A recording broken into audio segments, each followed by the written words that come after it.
downstream processing, and the name of this step is the purification. Okay, so the purification is the step, and the process is the downstream processing. Okay, now in downstream processing,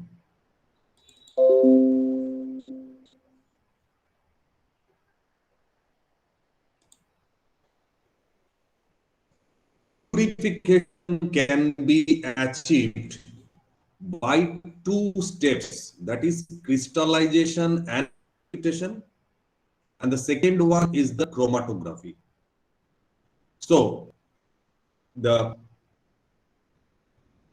after fermentation, your broth means culture medium possesses a particular type of protein, nucleic acid, enzyme, or anything else that, that can be separated by means of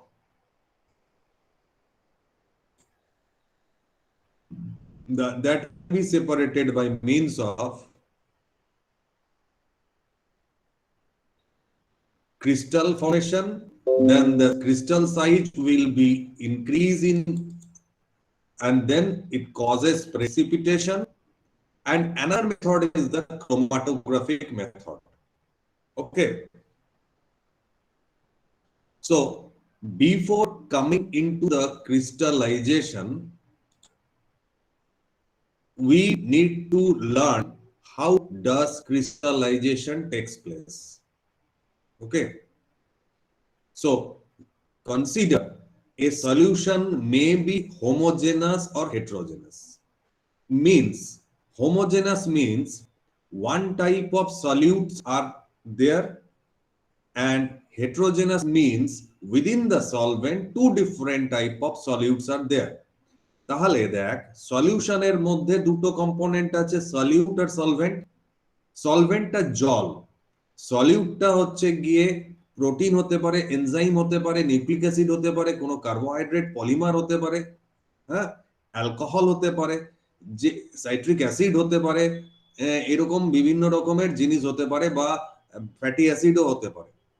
যদি ওই সলিউশনটার মধ্যে শুধুমাত্র প্রোটিনই থাকে বা শুধুমাত্র একটা এনজাইমই থাকে, তখন সেটাকে বলবো হোমোজেনাস সলিউশন।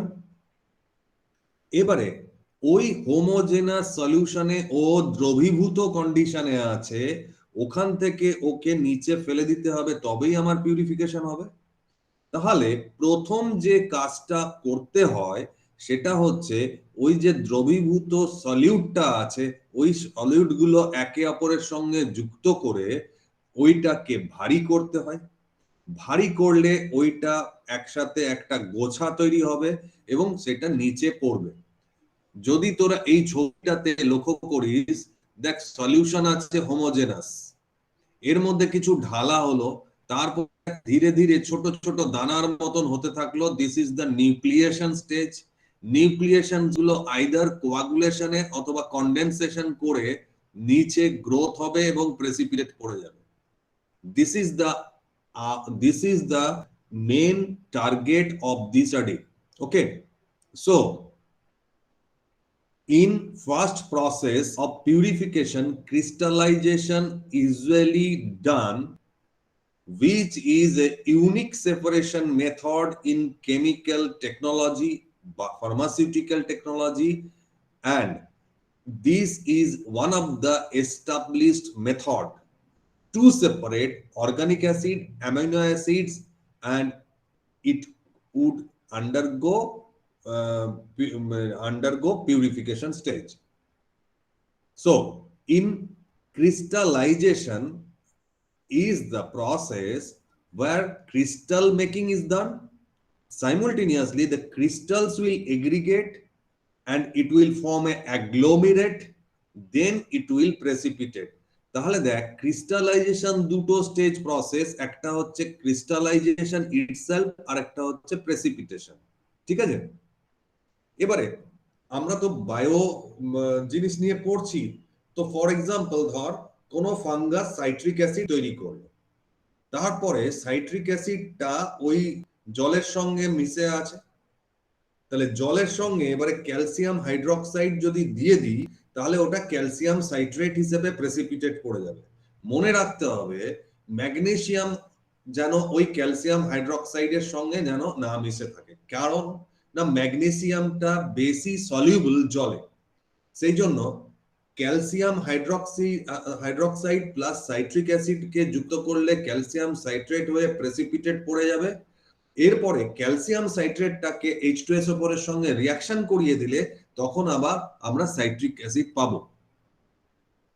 এবার ওইটার পর সাইট্রিক অ্যাসিডটাকে যখন আমাদের পিউরিফাই করতে হবে তখন ওখানে কার্বন, অ্যাক্টিভ কার্বন বা চারকোলের মধ্যে দিয়ে যদি ওই সলিউশনটা পাস করায় তারপরে ওইটার থেকে সাইট্রিক অ্যাসিড সেপারেট হয়ে যাবে।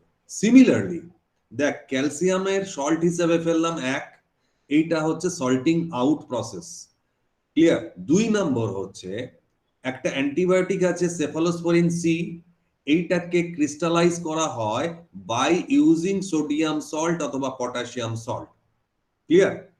তাহলে ক্রিস্টালাইজেশন হচ্ছে গিয়ে ব্যাচ বা কন্টিনিউয়াস প্রসেসে সলিউশনটাকে সুপার স্যাচুরেটেড করে দেওয়া হয় either by removing the solvent, মানে ধরে নে জলটাকে উড়িয়ে দিলাম, অথবা ঠান্ডা করে দিলাম, অথবা কিছু জিনিস ঢাললাম, ঢালার ফলে সল্টিং আউট হলো।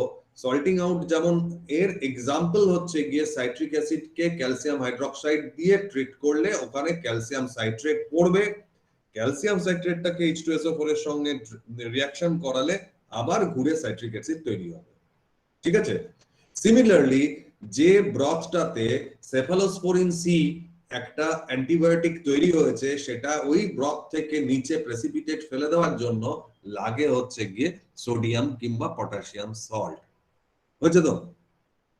তাহলে দেখ, ক্রিস্টাল করা আর প্রেসিপিটেশন করা একেবারে একে অপরের সঙ্গে যুক্ত। তাহলে এইটা হচ্ছে সলিউশনের মধ্যেই সলিড জেনারেশন করার প্রসেস।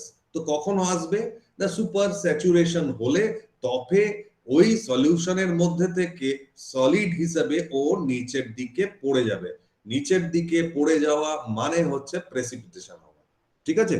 তাহলে দেখ, আমরা এখনো পর্যন্ত যে জায়গাটাই আছি সেই জায়গাটাই হচ্ছে যে ক্রিস্টালাইজেশন এবং প্রেসিপিটেশন। এবারে ক্রিস্টালাইজেশন এবং প্রেসিপিটেশনের একটা উদাহরণ দিলাম যে এটা একটা ইন্টিগ্রেটেড প্রসেস। ক্রিস্টাল মেকিং হবে, সেটা ভারী হবে, সুপার স্যাচুরেটেড হবে, নিচের দিকে পড়বে। এবারে ক্রিস্টাল করতে গেলে ডিফারেন্ট মেথডস আছে, সেই মেথডস গুলো পরে আসি। তার মধ্যে থেকে যে ফিজিক্যাল প্রিন্সিপালে এটা চলে সেটা হচ্ছে গিয়ে দেখ, প্রেসিপিটেট ফর্মেশন স্টেপ আর particle breakage during maximum limit the final size of the precipitated particle. তাহলে প্রথমে কোন জিনিসের সঙ্গে ইনিশিয়াল মিক্সিং হলো, ওর ভেতরে ছোট ছোট দানা তৈরি হলো, দেখ এইখানে বলা হয়, এটাকে বলা হয় নিউক্লিয়েশন স্টেজ। এইবারে গ্রোথটা দু রকম ভাবে হতে পারে, মানে এই ছোট্ট দানাগুলোর গ্রোথ দু রকম ভাবে হতে পারে। একটা ডিফিউশন মেথডে হতে পারে, আরেকটা হচ্ছে ফ্লুইডের মোশনের মাধ্যমে হতে পারে, ক্লিয়ার। তাহলে আবার বলছি, দেখ একটা সলিউশনে দানা এত ছোট আছে, সলিউটেড দানা এত ছোট আছে এবং ওইটা সহজে নিচের দিকে পড়ছে না, তার জন্য আমরা কিছু মিশালাম কথাটা সিম্পলিফাই করার জন্য বলছি, অনেক প্রসেস আছে। মিশানোর পর সেখানে একটা দানা তৈরি হলো, দানাগুলোর এবারে ওভারগ্রোথ হবে। সেই গ্রোথটা দুরকম ভাবে হতে পারে, ডিফিউশনের মাধ্যমে অথবা ফ্লুইডের মোশনের মাধ্যমে। যেই দানাগুলো একে অপরের সঙ্গে যুক্ত হলো নিউক্লিয়েশনের পরে, তেমনি ওগুলো ভারী হয়ে গিয়ে নিচে পড়ে গেল, এটাকে বলা হয় সেটলিং বা প্রেসিপিটেশন। আর যখন এইখানে সুপার স্যাচুরেশন কন্ডিশন ক্রিয়েট করব তখন এইখানটায় পিউরিফাইড ফর্মে আমরা জিনিসটা পাচ্ছি। এই এই পার্টিকেল গুলোর সঙ্গে মিক্স করা হয় এই জিনিসটা যতক্ষণ ওটা স্টেবল স্টেটে এরকম জায়গায় প্রেসিপিটেশন না পড়ছে, ক্লিয়ার। তাহলে দেখ, এখানে আবার দেওয়া আছে অ্যান্টি সলভেন্ট, জল অ্যান্টি সলভেন্ট মানে হচ্ছে আরেকটা সলভেন্ট যেটা জলের কাছ থেকে দ্রবীভূত জিনিসটাকে কেড়ে নিজের সলভেন্ট মধ্যে নিয়ে নেবে, সেটা হচ্ছে অ্যান্টি সলভেন্ট। অথবা সুপার স্যাচুরেশন করতে হবে, অথবা ইভাপোরেশন করতে হবে, অথবা কুলিং করতে হবে। This is the process. এখান থেকে দেখ দানা অ্যাগ্রিগেট হচ্ছে, এটাকে বলা হয় নিউক্লিয়েশন। নিউক্লিয়েশনের পর লক্ষ্য কর কন্ডেনসেশন হতে পারে অথবা কোয়াগুলেশন হতে পারে। কন্ডেনসেশনের পরও কোয়াগুলেশন হতে পারে। যেই এটা হয়ে গেল তেমনি এর এই দানাটার গ্রোথ হলো এতটা। এইবারে এই এরকম 4-5টা দানা যখন যুক্ত হবে তখন সেটা তৈরি করবে অ্যাগ্লোমারেট এবং এইটা প্রেসিপিটেট হয়ে যাবে। ঠিক আছে? তো in purification we are getting various steps, that is crystallization and precipitation and chromatography. In crystallization and precipitation achieved through one, cooling, an anti-solvent addition. Anti-solvent is a solvent in which your compound is less soluble, evaporation of the solvent, precipitation by means of adding solvent, non-ionic hydrophilic polymer, precipitation through polyvalent polyelectrolyte or flocculation through polyelectrolyte, precipitation through chemical reaction that I have discussed about the calcium hydroxide and citric acid, cephalosporin C plus sodium or potassium salt, etc., or polyvalent metallic ion. So দেখ আমাদের যখন fermentation হয়ে যাবে, ফার্মেন্টেশনের পর different stage পেরিয়ে যখন আমরা যে প্রোডাক্টটা চাই সেটাকে যখন পিউরিফাই করতে হবে তখন কুলিং একটা প্রসেস, 2 অ্যান্টি সলভেন্ট অ্যাডিশন আরেকটা process, evaporation of the solvent মানে জলটাকে উড়িয়ে দেওয়া সেটা আরেকটা, 3rd precipitation by means of adding আলাদা solvent, non-ionic hydrophobic interactions, chemical reaction এর মাধ্যমে, flocculation এর মাধ্যমে, ফ্লক তৈরি করা মানে দানা বৃদ্ধি করা, আর metallic polyvalent metallic ion add করে। দিস আর দ্য ক্রিস্টালাইজেশন এর মধ্যে পড়ছে। ঠিক আছে? এইবারে আসছি সল্টিং আউট, যেটা এইখানে ছিল যে addition of metallic ion। তো ফার্স্ট টাই হচ্ছে সল্টিং আউট। তো সল্টিং আউট হচ্ছে এমন একটা মেথড যেখানে ধরে নে দুধের মধ্যে লক্ষ্য করবি যে প্রোটিন দানা ফ্যাট দানা আছে কিন্তু নিচে পড়ে যাচ্ছে না দুধের মধ্যে। তাহলে দুধের মধ্যে থেকে আমাকে প্রোটিন দানাগুলো যদি আমি নিচে ফেলে দিতে চাই তাহলে কি করতে হবে না, দুধের মধ্যে থাকা প্রোটিন গুলোর সলিউবিলিটি কমিয়ে দিতে হবে। যদি আমি সলিউবিলিটি কমিয়ে দিই তখন কি হবে, দেখ সলিউবিলিটি কমিয়ে দিলে তখন ও নিচের দিকে পড়বে। তাহলে এই সলিউবিলিটিটা কেন ওখানে আছে বেশি না, দুধের মধ্যে যে সলভেন্টটা আছে মিন্স জল আছে তার মধ্যে ও খুব সুন্দরভাবে মিশে গেছে। ঠিক আছে? এবারে তুই ওর মধ্যে এক রকমের সল্ট অ্যাড করলি। হ্যাঁ, এই সল্টটা কি করবে, দুধের মধ্যে থাকা প্রোটিন বা সলিউটটা এবং ওয়াটারটা কে দূরে সরাবে। ক্লিয়ার? দূরে সরিয়ে কি করবে, প্রোটিনটাকে একে একে অপরের সঙ্গে যুক্ত করবে, ভারী করবে আর প্রেসিপিটেট করবে। এইটা করার জন্য কিছু ক্যাটায়নস ইউজ করা হয়, যেমন হচ্ছে NH4+, K+, Na+, lithium, magnesium plus, calcium plus. এর মধ্যে থেকে সবচেয়ে বেশি প্রোটিন প্রেসিপিটেট করার জন্য ইউজ করা হয় অ্যামোনিয়াম সালফেট NH4+ কে। সিমিলারলি ক্যাটায়নসও ইউজ করা যায়। ক্যাটায়নস এর মধ্যে সবচেয়ে বেশি ক্ষমতাশালী হচ্ছে ফ্লুরাইড, তারপরে সালফেট, তারপরে H2PO4-, তারপরে HCOOH-, chloride, nitride, bromide, chlorate and iodide আর ClO মাইনাস। ঠিক আছে, তাহলে দেখ প্রেসিপিটেশন করতে গেলে সল্ট অ্যাড করলাম, সেই সল্টটা দু রকম হতে পারে, cationic salt, anionic salt. Cationic salt যদি অ্যাড করি তো আমাদের দেখতে হবে সেটা বেটার কি কি, NH4 plus, K plus, Na plus, lithium, মানে NH4 টা বেস্ট প্রোটিনকে পিউরিফাই করার জন্য অ্যামোনিয়াম সালফেট কে অ্যাড করা হয়। সিমিলারলি নেগেটিভ এর ক্ষেত্রে হচ্ছে, অ্যানায়নিক ক্ষেত্রে হচ্ছে ফ্লোরাইড বেস্ট, তারপরে সালফেট, তারপরে ফসফেট। ঠিক আছে, নেক্সট হচ্ছে গিয়ে আইসো ইলেকট্রিক পয়েন্ট দিয়ে প্রোটিনকে প্রেসিপিটেশন ফেলা। তো প্রোটিনস মানে ম্যাক্সিমাম ক্ষেত্রে বুঝলি জলটাতে গুলে থাকে হচ্ছে প্রোটিন। তো অনেকগুলো ফ্যাক্টরস আছে যারা প্রোটিন সলিউবিলিটিটাকে ডিটারমাইন করে। তো ওই প্রোটিন কি না, প্রোটিন হচ্ছে কতগুলো অ্যামিনো অ্যাসিডের পলিমার। এবারে অ্যামিনো অ্যাসিডস গুলো কি হতে পারে, পজিটিভলি চার্জ হতে পারে, নেগেটিভলি চার্জ হতে পারে, অথবা আনচার্জড হতে পারে। যদি পজিটিভলি চার্জ আর নেগেটিভলি চার্জ হয় তখন ও অ্যাকুয়াস সলিউশন মানে জলে খুব সুন্দরভাবে গুলে থাকে। যদি ও না পজিটিভ চার্জ বা না নেগেটিভ চার্জ, হাইড্রোফোবিক মানে সমান থাকে পজিটিভ চার্জ আর নেগেটিভ চার্জ, তাহলে ওইটা হাইড্রোফোবিকের মতন বিহেভ করবে, অথবা হাইড্রোফোবিক অ্যামিনো অ্যাসিড বেশি থাকলে তখন ওর জলের মধ্যে সলিউবিলিটি কমে যায়। ভালো করে বোঝ। তাহলে আমরা ভাবছি এরকম যে একটা প্রোটিনের মধ্যে 5টা প্লাস চার্জ আর 3টে মাইনাস চার্জ আছে, নিউট্রালাইজ কর 2টো পজিটিভ চার্জ আছে। তো এটার জন্য ওই প্রোটিনটা পোলার। পোলার প্রোটিনটা কোন সলভেন্টে ভালো ডিসলভ করবে না, পোলার যে সলভেন্ট আছে সেটা। কে পোলার সলভেন্ট? ওয়াটার।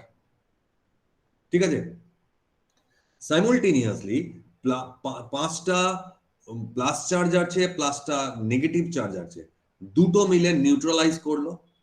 এইবারে ও জলের মধ্যে সলিউবল হয়ে থাকতে পারবে না, ও নিচে পড়ে যাবে। এবারে আমরা তো যখন কোনো প্রোটিনকে বার করতে যাচ্ছি তখন তো আমরা জানি না যে ওর মধ্যে প্লাস আর মাইনাস সমান আছে কিনা, তাহলে আমাদের আরামে বেরিয়ে যাবে, নিচে প্রেসিপিটেট পড়ে যাবে।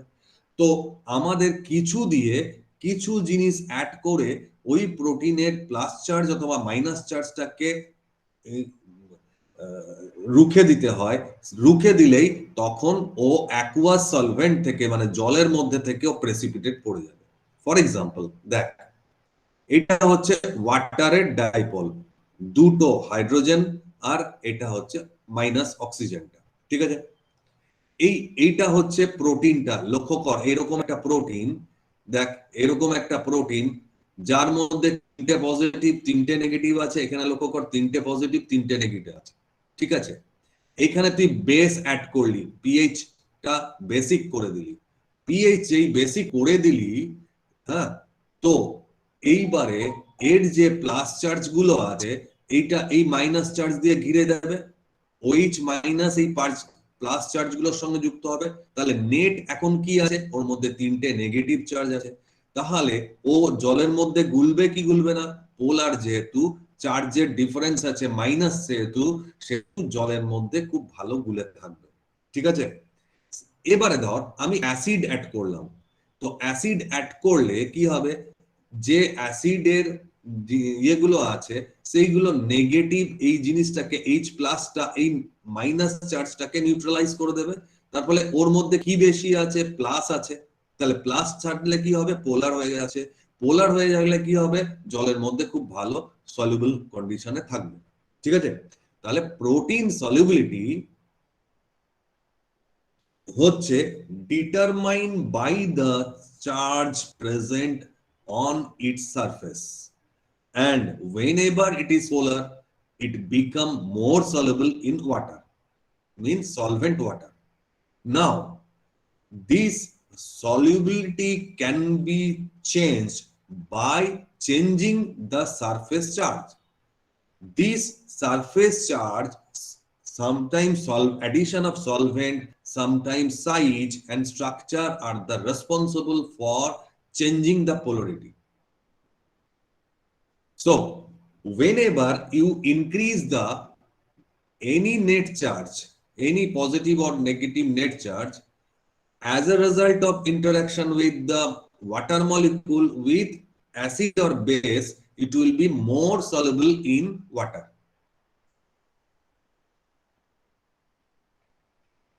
Okay, so you have to vary the surface charge. Now how can you vary this surface charge? By changing the pH.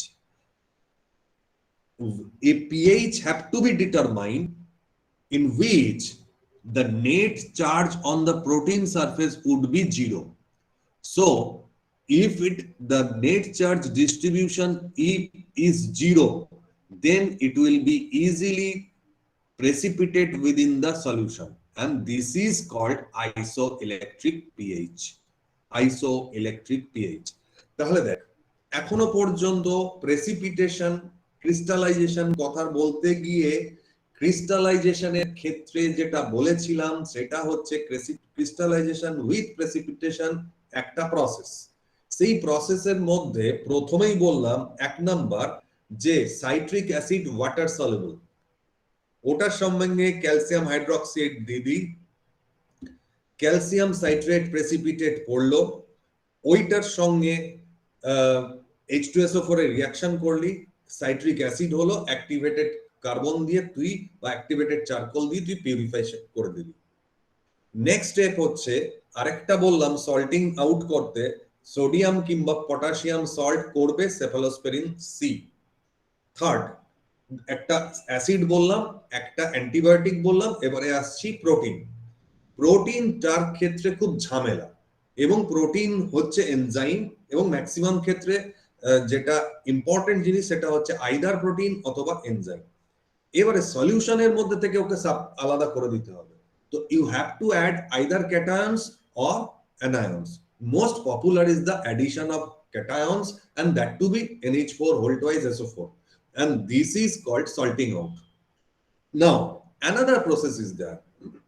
By changing the pH at a certain level from 1 to 14, so that the surface charge of the protein become 0, and it will precipitate from within the solution. Okay, now in next,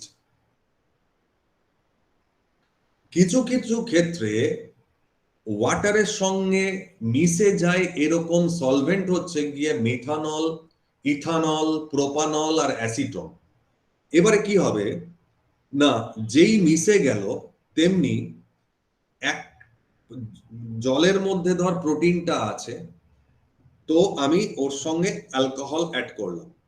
তাহলে alcohol যেই add করলাম তেমনি কি হলো না, প্রোটিনটার গায়ে যে plus charge আর minus charge ছিল সেটার জন্য যে ওয়াটার মলিকুল ওকে ঘিরে রেখেছিল ওইটাকে হাটিয়ে দিল হচ্ছে গিয়ে এই অ্যাপ্লাইড সলভেন্টটা। তার ফলে কি হচ্ছে, যেই সলভেশন লেয়ারটা প্রোটিনের বাইরের দিকে কমে গেল তেমনি ও জল ছেড়ে দিল। ঠিক আছে, এর ফলে কি হবে, ও যেই জল ছাড়বে তেমনি প্রোটিন সারফেসটা বাইন্ড করার চেষ্টা করবে অর্গানিক সলভেন্টের মলিকুলের মধ্যে একটা হাইড্রেশন লেয়ার করার।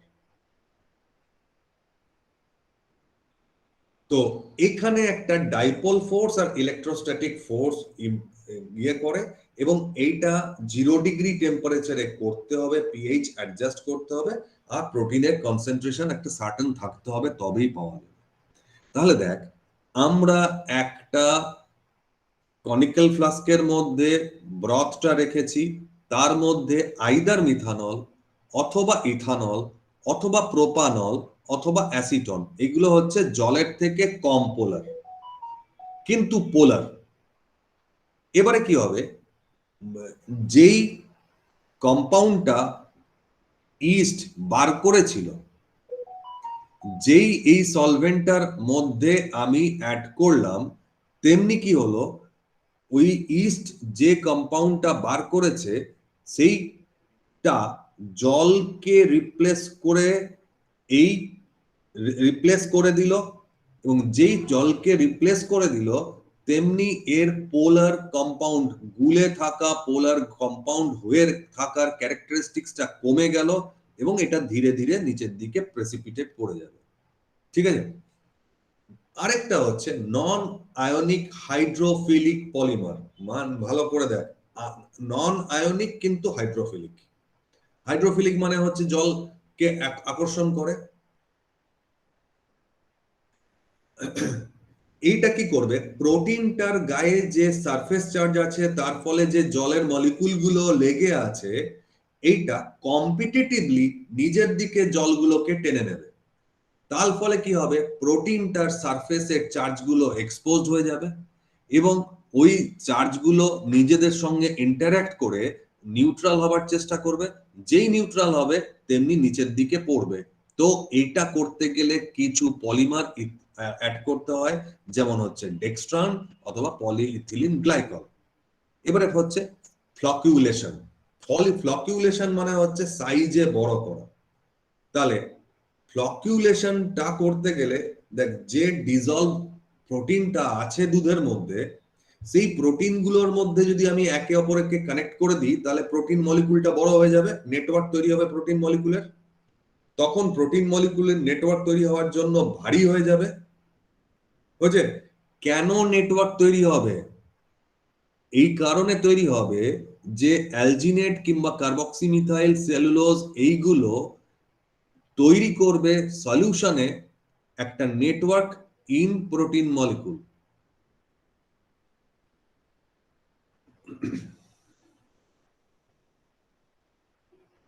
আরেকটা হচ্ছে পলিভ্যালেন্ট মেটালিক। এটা আগেই বলেছি যে ক্যালসিয়াম, ম্যাগনেসিয়াম, এমএন, Fe2 এইগুলো যখন লো কনসেন্ট্রেশনে অ্যাডিশন করা হয়, এই এনজাইম আর নিউক্লিক অ্যাসিডকে সেপারেট করে দেয়। So regarding the crystallization and precipitation, we have discussed certain characteristics feature.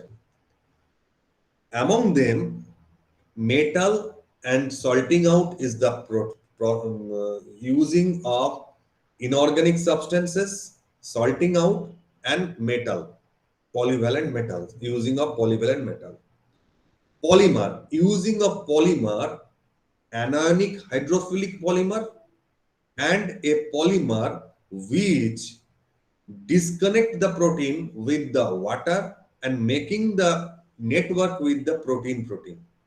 Okay, the third one is the change in pH at which the proteins are net charge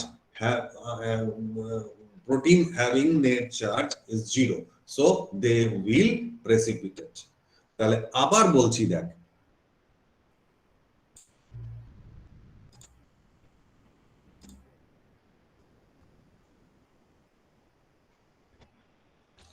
দেখ main target হচ্ছে কিছু জিনিসকে নিচে ফেলে দেওয়া।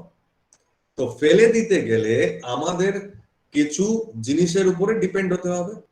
এবারে কেন না, ফার্মেন্টেশন করেছিলাম, সেখানে কি হয়েছিল না, সেখানে ব্যাকটেরিয়া কিংবা ফাঙ্গাস দিয়ে একটা প্রোডাক্ট তৈরি হয়েছিল। এবারে প্রোডাক্টটাকে পিউরিফাই করতে হবে। এবারে প্রোডাক্টটার মধ্যে দেখা যায় acid, antibiotic, protein, nucleic acid, enzyme আছে। যেমন আমরা টার্গেট করব তেমনি।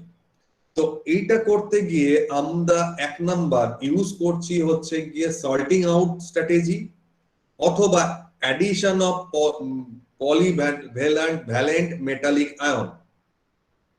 ঠিক আছে, 2, addition of polyethylene glycol or dextran or carboxymethyl cellulose, etc. And in case of addition of carboxymethyl, a network is being formed between the protein. Water molecule which is attached with the surface of the protein become detaches, and when it forms a network, it will become weighted and it will precipitate within the solution. And in case of addition of organic solvent, it will create a partition by removing the water from the surface of the protein. So the protein will goes into the particular solvent according to its polarity. For example, polar water is the most polar substance, that it indicates by a polar index, that is it is 10. And in case of methanol, it is 6.5, comparatively less polar. Ethanol also less polarity. Acetone is 4 and ethanol is 2.5. So a substance which is originated during fermentation is a less polar, then it will come into the ethanol. And if it is hugely polar, then it will be within the water molecule or on the methanol. এবারে next step হচ্ছে গিয়ে chromatography.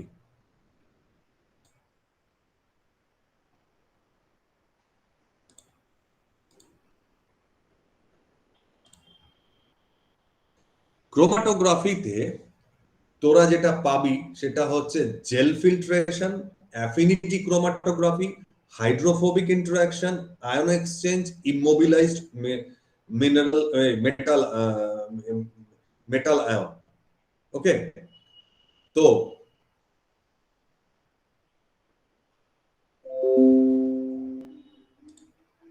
এইখানে ক্রোমাটোগ্রাফিতে যে প্রিন্সিপালটা দিয়ে করা হয়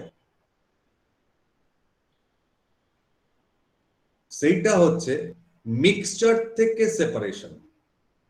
ঠিক আছে, এইখানে একটা পার্টিশন কোএফিশিয়েন্ট বলে একটা একটা মেজার করা হয়, একটা ইন্ডেক্স মেজার করা হয়। এইটা কি না, it is a concentration of a compound between two immiscible solvent at equilibrium। ধরে নে আমরা পেলাম হচ্ছে, তোরা তেল লক্ষ্য করেছিস মাংসর ঝোলের মধ্যে তেল ভাসছে, ক্লিয়ার? তার মানে জল আর তেল ইমমিসিবল, ক্লিয়ার? এবারে মাংসর ঝোল থেকে ভেঙে যাওয়া প্রোটিন জলে কিছু থাকবে, তেলে কিছু থাকবে। তাহলে ওই প্রোটিনটার কোন একটা প্রোটিন, ধরে না প্রোটিন এ, তেলের মধ্যে কত গেল ডিভাইডেড বাই জলের মধ্যে কত গেল, এটা হচ্ছে পার্টিশন কোএফিশিয়েন্ট অথবা ডিস্ট্রিবিউশন কোএফিশিয়েন্ট, ক্লিয়ার? এবারে যখন আমরা প্র্যাকটিক্যালি সেপারেট করি তখন আমরা দুটো ফেজ নিই, একটা হচ্ছে স্টেশনারি ফেজ নিই, একটা হচ্ছে মোবাইল ফেজ নিই। কারণ স্টেশনারি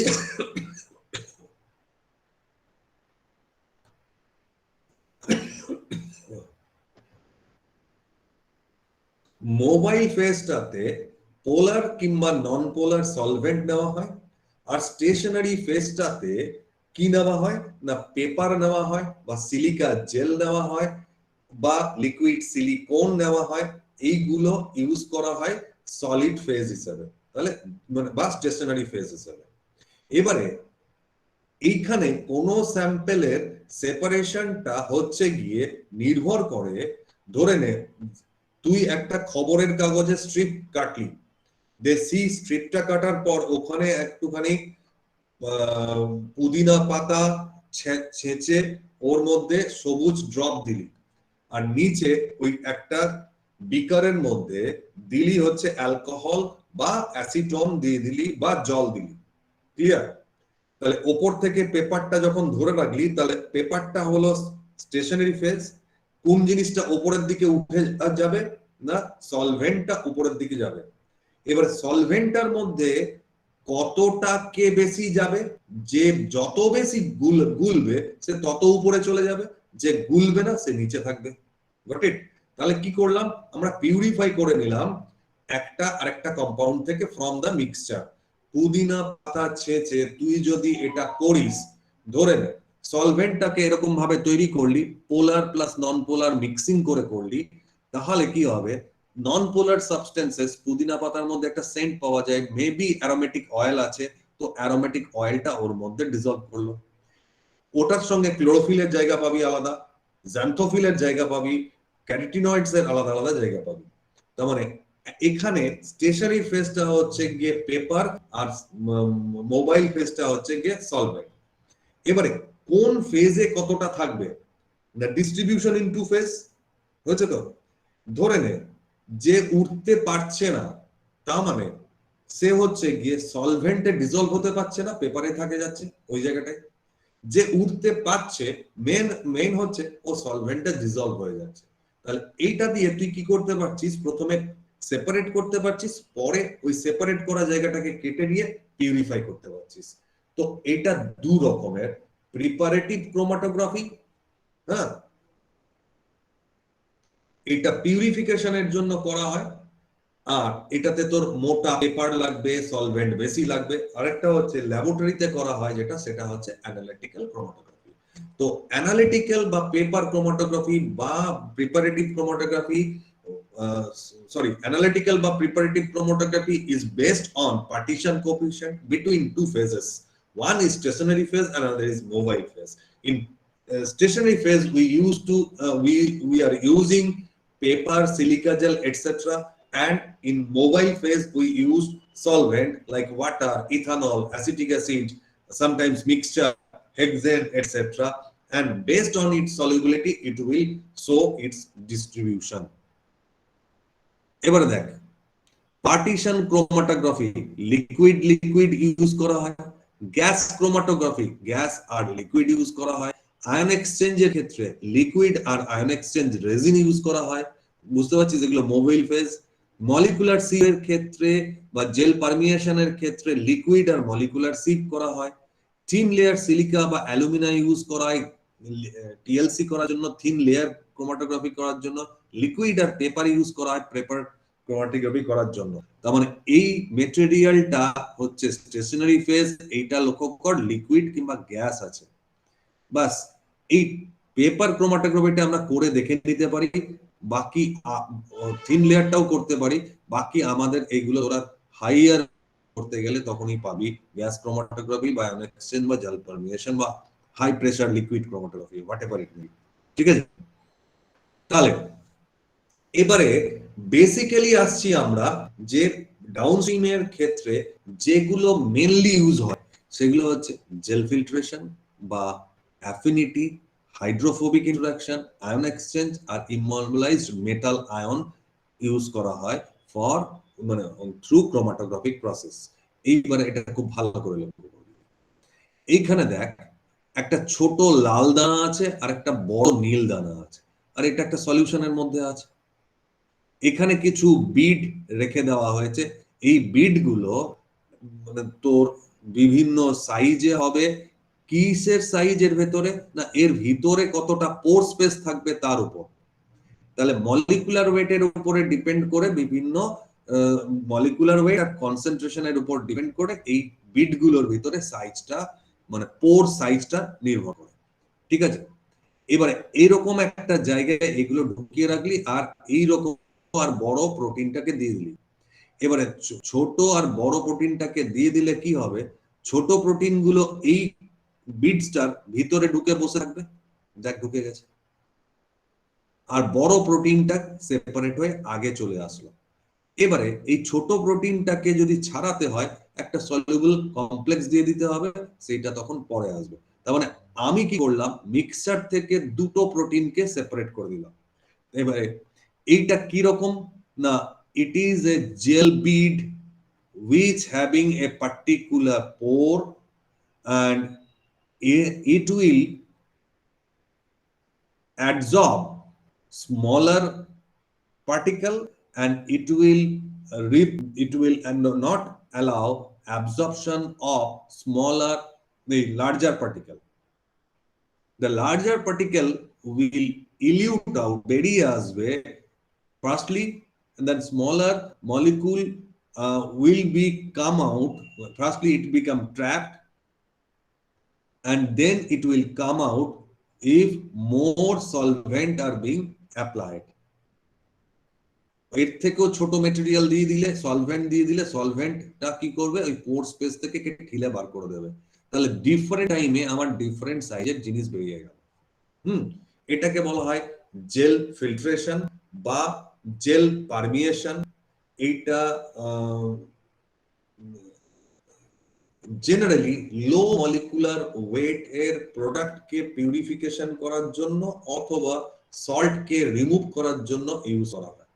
তাহলে এটা হচ্ছে gel filtration chromatography, in which gel filtration chromatography, a mixture with solvent is being added and is being trapped through a sponge-like gel beads which having a certain pore size. The smaller molecule will enter and trap there, and the larger molecule can't enter and trap there. They will elute out through this space, and that will be collected. And after that, whenever you will pass this, then the small molecule will come out. So this is another way to separate the requisite particle from a mixture. Next, এইখানে লক্ষ্য কর, এইখানে লাল নীল অনেক রকমের সাইজের জিনিস দেওয়া আছে, মানে লাল নীল দেওয়া আছে। এটা হচ্ছে গিয়ে বড় আর পজিটিভ চার্জ, লালটা আর একটু দেখ, একটু মাঝখানে সাদা করা আছে, এর নেট পজিটিভ চার্জ, আর একটা নীল নেট নেগেটিভ চার্জ, আর হচ্ছে গিয়ে লার্জ নেট নেগেটিভ চার্জের মলিকুল আছে। ক্লিয়ার? এইখানটায় কয়েকটা পলিমারকে প্যাকিং করে রেখেছি। এরকম জিনিস তোরা টাইট্রেশন করার সময় ইউজ করেছিস। করার পর এইটার সঙ্গে একটা ওপরে এইরকম জিনিস অ্যাটাচ করে দেওয়া হলো। অ্যাটাচ করে দেওয়া জিনিসগুলোর মধ্যে এটা ঢুকিয়ে দেওয়া হয়েছে। এইবারে কি হবে না, এইটা তো হচ্ছে গিয়ে বিটটা, যে বিটটা পার্টিকুলার আইদার ওটা নেগেটিভলি চার্জ হবে সারফেসটায় অথবা ওটা পজিটিভলি চার্জ হবে। ঠিক আছে? এইবারে যখন তুই এটাকে পাস, মানে এইটাকে এখান দিয়ে পাস করাচ্ছিস, তো ডিফারেন্ট টাইম ইন্টারভেলে এটাকে ধরে রাখছিস।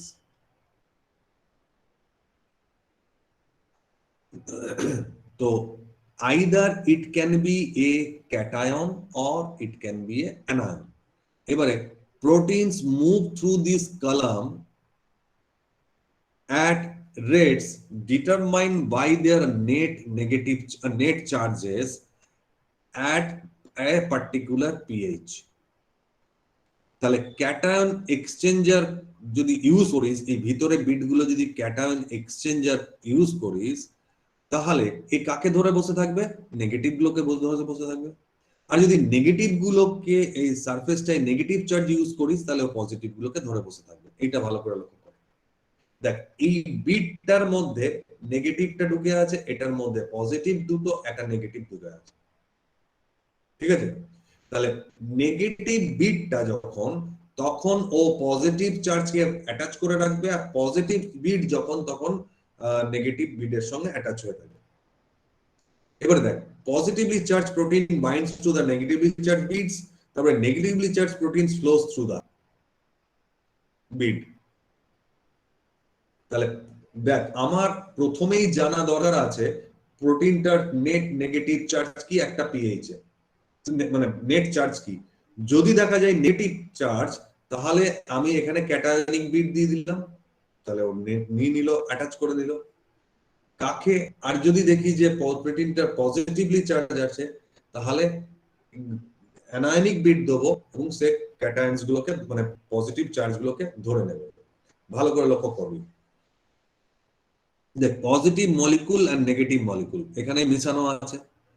এইখানে তুই যে বিটটা ইউজ করেছিস সেটা হচ্ছে plus plus plus plus plus, মানে পজিটিভলি চার্জ ডি ই এ ই, সেলুলোজ ইউজ করা হয়েছে, তাহলে এ কাকে ধরে রাখবে? নেগেটিভ গুলোকে। তাহলে কোনটা বেরিয়ে যাবে? পজিটিভ গুলো বেরিয়ে যাবে। এবারে পরের বার যখন তুই হাই সল্ট কনসেন্ট্রেশন ইউজ করবি, যেগুলোকে ধরে রেখেছিল সেগুলো বেরিয়ে যাবে। তাহলে তুই কি করতে পারছিস না, একটা জায়গায় প্রথমে কিছুক্ষণের মধ্যেই তুই পজিটিভ গুলোকে ধরে রাখতে পারছিস, আর হাই সল্ট ইউজ করলে তুই নেগেটিভ গুলোকে বের করে নিতে পারছিস, মানে সেপারেশন হলো। তাহলে আয়ন এক্সচেঞ্জ ক্রোমাটোগ্রাফিতে খুব ইম্পর্টেন্ট হচ্ছে এই বিট গুলো। এই বিট গুলো কিরকম না, ক্যাটায়নিক হতে পারে অথবা অ্যানায়নিক হতে পারে। তো ক্যাটায়নিকটা হচ্ছে কার্বক্সিমিথাইল অথবা সালফোনেট, আর অ্যানায়নিকটা হচ্ছে ডাই ইথাইল অ্যামাইনো ইথাইল, ডিইএই। হ্যাঁ, এইটা মনে রাখবি। কার্বক্সিমিথাইল এটা হচ্ছে ডিইএই, ডাই ইথাইল অ্যামাইনো ইথাইল। এটা যে বাজারে কিনতে পাওয়া যায়, তোকে তো সেই কম্পোজিশনটা বলবে না, সেটা হচ্ছে ডাওয়েক্স এইচসিআর হিসাবে। এটা লক্ষ্য কর, এখানে সি আছে, এখানে এ আছে। এটা হচ্ছে ক্যাটায়নিক এক্সচেঞ্জার, এটা অ্যানায়নিক এক্সচেঞ্জার। এটা অ্যাম্বারলাইট আইআর আছে, ওখানে দেখ অ্যাম্বারলাইট আই আর এ আছে, এ মিন্স অ্যানায়নিক এক্সচেঞ্জার। তাহলে আয়ন এক্সচেঞ্জ ক্রোমাটোগ্রাফি হচ্ছে separation of molecule based on their surface charge. So the surface charge is being used for the trapping of the molecule. These, if the surface charge is positive, then it will be trapped by a bead which is negative charge. And if the surface charge of the molecule which we want to separate is negative, then we will use a particular bead which are positive. So at first there is a attachment, then by changing the pH or by using the salt, we can separate the attached molecule. And this is one of the separation technique. Now in the affinity chromatography. So till now I have discussed gel permeation based on pore size, ion exchange based on charge distribution. The third one is the affinity. In affinity chromatography, for example, here if you see, the column is being attached with a particular type of particular shape of molecule. Column is being attached previously. Now you are adding a molecule, this type of molecule, this type of molecule, hexagonal, round, rhomboidal, trigonal molecule. Now which one can capable of bind here? This hexagonal molecule can capable of bind here, and this is a called ligand binding or affinity chromatography. Now firstly you are making interior with a coating of this type of molecule. For example, if you want to separate antigen, then binds with the antibody. If you want to separate antibody, binds with the antigen. If you want to separate enzyme, then use cofactor or metal activator. If you want to separate enzyme, use inhibitor. In case of enzyme, you can use cofactor or inhibitor. If you want to separate antibody, then you can use antigen. Or if you just reverse, if you want to separate antibody, use antigen. Okay. If you want to separate glycoprotein, then use lectin. If you want to separate coagulation factor for blood coagulation, then use heparin, etc. So the target molecule will attach by its affinity. Antigen binds with antibody, receptor bind with the hormone, cofactor bind with the enzyme, inhibitor bind with the enzyme, etc. can be used. So you uses that. Look here, it is being binded, and the other which is not suitable for binding will elute out. And after that, you have to separate by changing the shape of the structure by heating or cooling or by salting or changing the pH. This will separate out. This is affinity chromatography. So affinity chromatography is the most costly method for the purification of proteins or a mixture of complex things. It here a immobilized ligand are being used. Immobilized and ligand are used. Here it is being coated. And this ligand can be antigen, cofactor, metal, heparin, inhibitor, etc. And this immobilized ligand forms a solid matrix around the column. And whenever a mixture is being applied, the particular ligand which having the binding site with a particular protein will be attached there, rest will goes out. So after that, by changing the pH or by using salt or any other ionic compound, you can separate this compound. This is the three best method which is being utilized for the purification of molecule from the দেখ filtration affinity ion exchange এই তিনটেই সবচেয়ে বেশি করে পাওয়া হয় hydrophobic ইন্টারাকশনের ক্ষেত্রে surface চার্জটাকে change করে দেওয়া হয় by using the chemical like non ionic hydrophobic polymer অথবা অথবা ইউজ করা হয় এই প্রসেসে নন আয়নিক হাইড্রোফোবিক পলিমার অথবা পলি ইলেকট্রোলাইট ইউজ করে সারফেস চার্জটাকে চেঞ্জ করে দেওয়া হয়। তাহলে এখনো পর্যন্ত যেটা মাথায় তোদের ঢুকিয়ে রাখা দরকার সেটা হচ্ছে পিউরিফিকেশন করতে গেলে আমাদের দুটো স্টেজের মাধ্যমে যেতে হবে, crystallization and precipitation. The second one is the chromatography. In crystallization and precipitation, here we have the varieties of route. If we use organic substances, then solvent is there. Non-ionic hydrophobic polymer like polyethylene glycol is there. Flocculation by carboxymethyl, etc. organic molecule is there. If you want to use inorganic substances, we use metal ion, polyvalent metal ion, or salting ion. This is the main ways to achieve. Now, another thing is there, inorganic, organic, if change in pH, specifically it is useful for protein purification.